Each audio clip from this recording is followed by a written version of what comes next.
Hello viewers, this is Paladin of Odin, and this is some more Magic the Gathering Online. This is another standard commentary. First turn Temple of Malice, first turn Red Mountain into Lightning Berserker, so we've got a mono red aggro deck. Because you don't run Lightning Berserker unless you're doing mono red aggro. There's just no way to do it. The whole point of this thing is sinking red mana.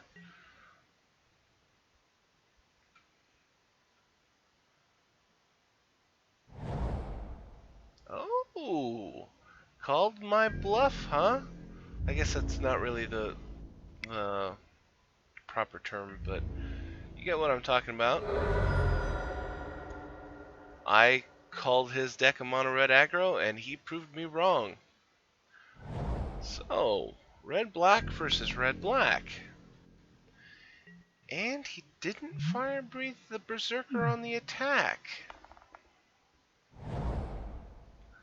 Oh, so we've got a Mardu.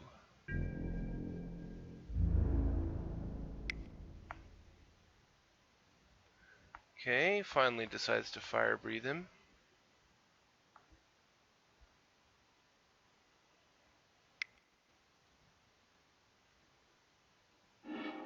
Black and a red for Draconic Roar. And he revealed Stormbreath Dragon.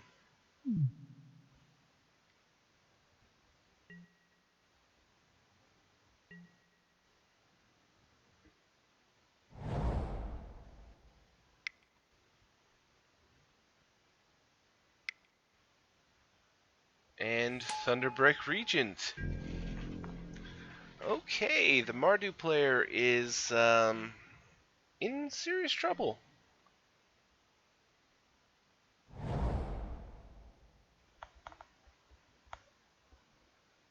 But in no way is he defeated yet.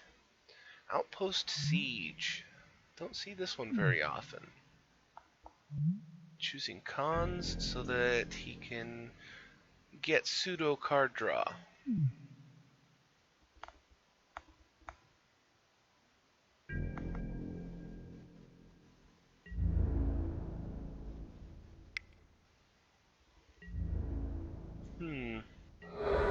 Stuck on 4?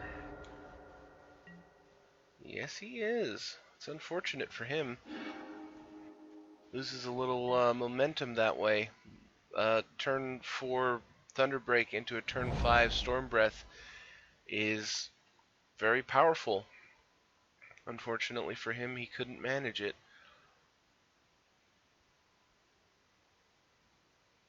But we'll see if that matters in the end.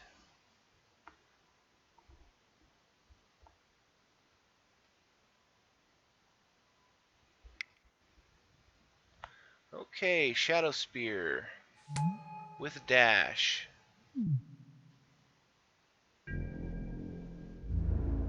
So it'll be a total of 2 damage.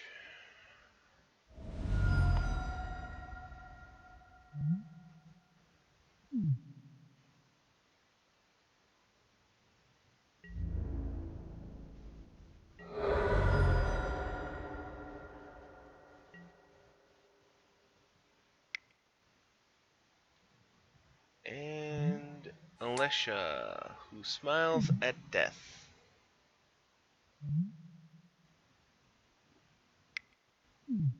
Magma Spray. Goodbye.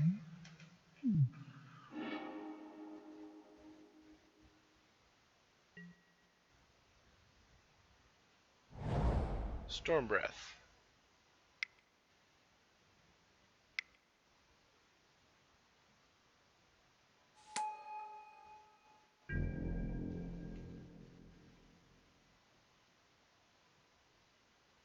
Okay, so on the Mardu guy's turn, he has to clear the board. And hostilities, languish, anger of the gods isn't enough, but you guys get the picture. He has to clear the board right now, and he can't do it targeting them. It has to be an AoE.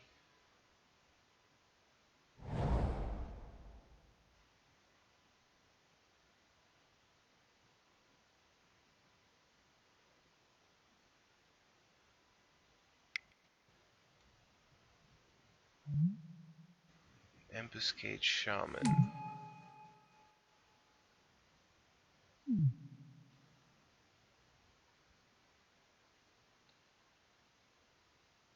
How is a 4/4 haste going to help you?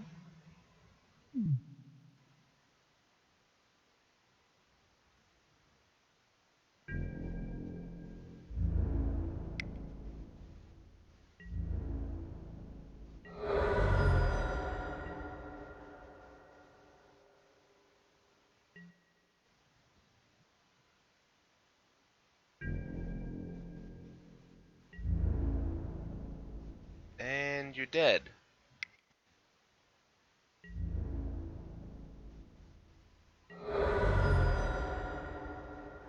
I don't know what that guy was thinking. Alright. So Mardu had to mulligan, which for him really sucks because the Red-Black Dragons player, his deck seems to run very smoothly, or at least, just based on the last game. That one stutter step of not having a mana for the turn 5 Storm Breath turned out to not matter at all. It just would have meant killing him that much faster. So, turn 1, Temple of Triumph. Turn 1, Bloodstained Mire.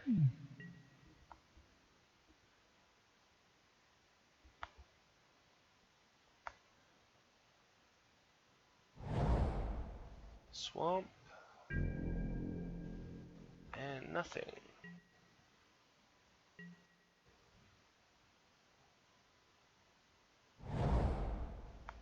Mountain.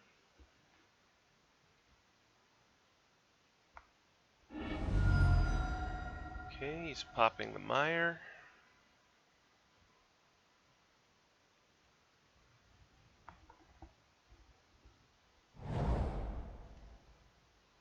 For a second mountain. To throw down Hangerback Walker. Interesting.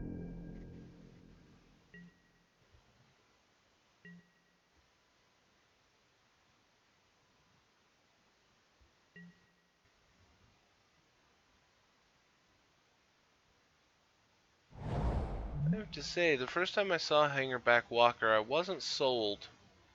I thought, it's way too much mana to get anything good. But after watching it be played in Standard as much as it is, I've come to realize it's actually really good, regardless of how much mana you pump into it. Alright, Mardu Ascendancy. Because right now, he paid 2 mana to get a 1/1. Okay. When this 1/1 dies, he gets another 1/1, only this one has flying. So basically, he got 2 creatures for 2 mana.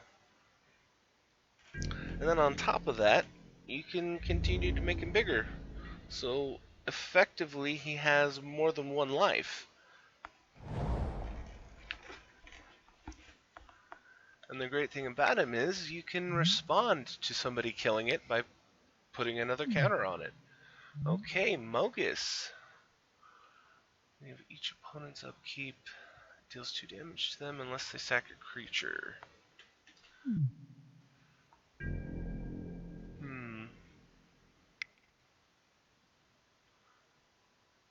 At the moment, that's not that big of a deal. But when it comes down to it, it kind of works in... Oh, he sacked it immediately. At this point, honestly, I would have taken 2 damage for the chance at being able to put another counter on it.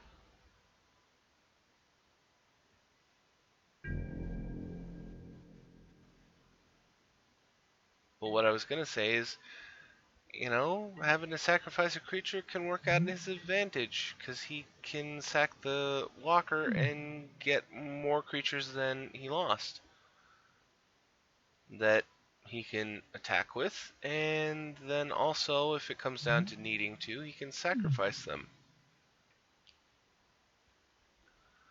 But he sacrificed the walker sooner than I thought he would. And Porphyros. Interesting. All of a sudden, he's gone gods on us.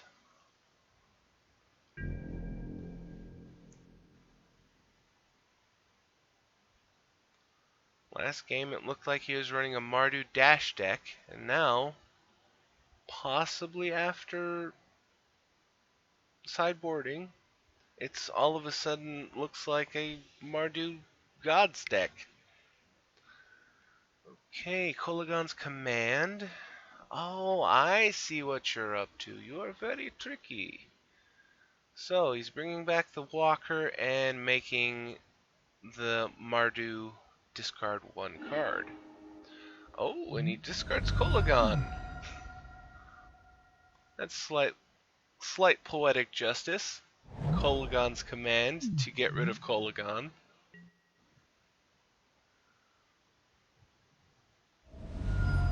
And he takes the 2 damage.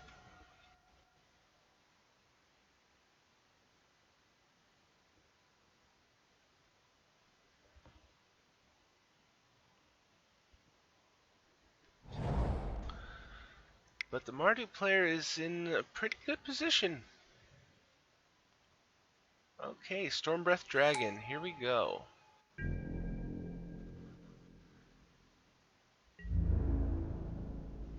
Swing in for 6. Because at the moment, he's got Porphyros, which is pretty devastating considering you can play things like Hordling Outburst, get 3 1/1s, and deal 6 damage on top. And then on top of that, now it's only non-token.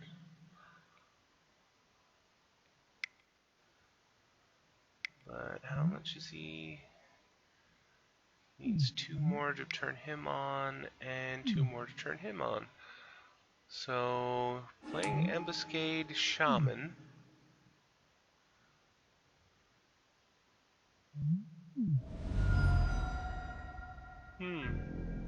Hard casting him. Interesting.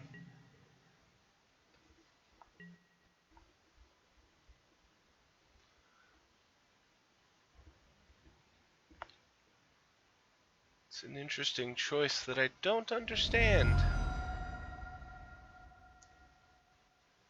Because all of this guy's creatures are flying, so you can't block.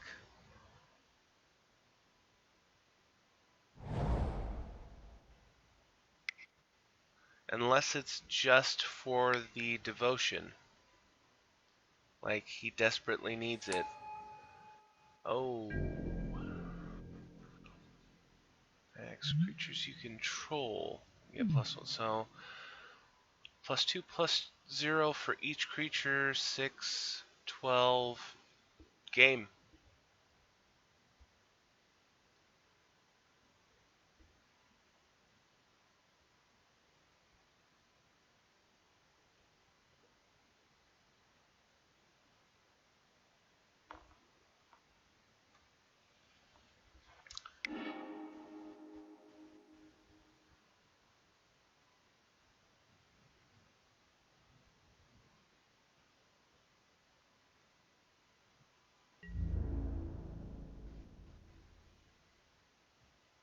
And you're dead.